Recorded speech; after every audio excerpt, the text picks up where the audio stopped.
准备一根白菜，一根胡萝卜，白菜只取白菜帮部分，把白菜帮和胡萝卜头洗干净，白菜帮竖着生长纹理，切成丝，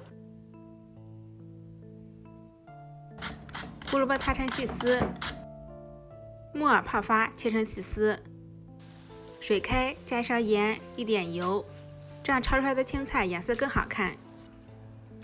炒上1分钟左右，我们还可以再搭配一点青菜，这样更有食欲，捞出备用。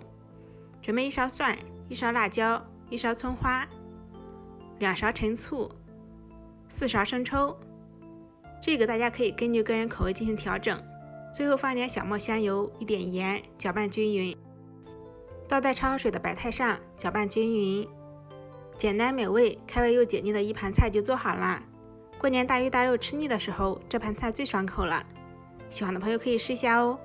我是小鹅，喜欢我就关注我吧，明天见。